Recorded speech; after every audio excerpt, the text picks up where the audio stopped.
Shooting a short documentary or story-driven film is more than just pretty images. If you don't do enough planning to make sure you're in the right place at the right time, you're likely to never capture them in the first place. Over the last decade of shooting tons of films like this for not only my clients but for myself, I found a pre-production process that works for me.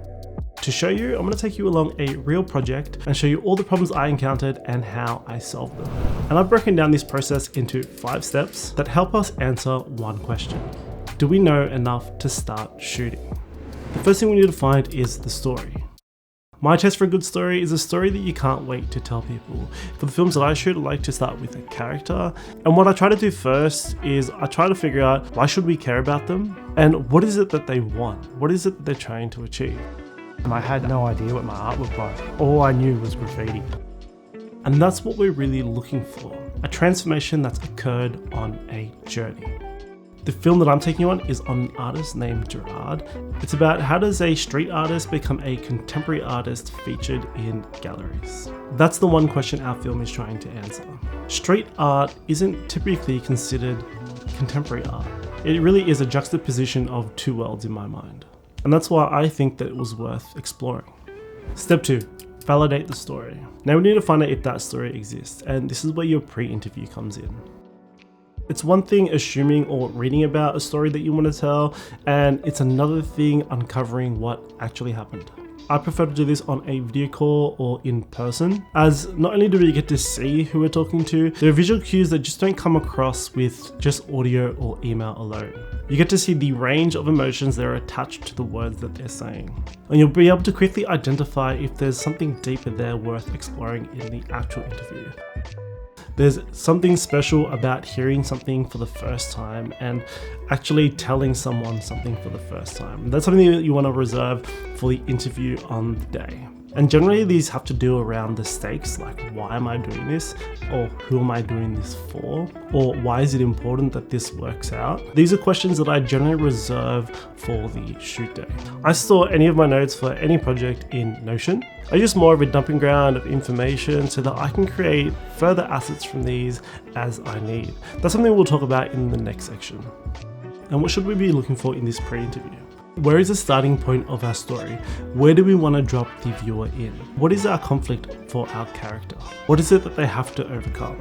What is our payoff? What is the transformation that has needed to happen on this journey? What struck me about Gerard's story is there were some misconceptions that he had to overcome, and there were key elements that were transformational for his journey. Now that we've validated that we have a story worth telling, it's time to figure out whether we can actually tell it. If you're enjoying this video so far, please like the video. Step 3, build the vision.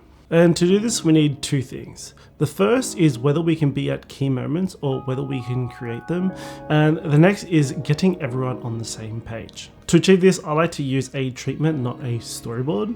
Not only does it house the story that we're trying to tell, it has elements to help tell that story. Things such as mood boards, questions, key moments, and how everything fits together, which is crucial for not just getting yourself aligned, clients if you're working with a client, or just the person that you're filming with. We also want to make sure that it's not too prescriptive and there's enough room to allow the story to unfold. Step 4, plan around our constraints. Constraints will change from project to project, but can also change during the project lifecycle. But the more information we know here, the better we can adjust for it. The main constraints that we're looking for is how much time do we have to tell this story? How much budget do we have to tell it? Do we need to bring on extra crew to be able to tell portions of our story or to make the project better? And is there going to be travel involved either during the shoot day or to even get to the shoot day? Now, how do these constraints change the way that we shoot? Well, first of all, the location was far away from where we were, which meant that we had to fly in. It was self-funded, so we didn't have the luxury to be able to take our full team. Because we were flying away, we couldn't take all the gear that we normally take.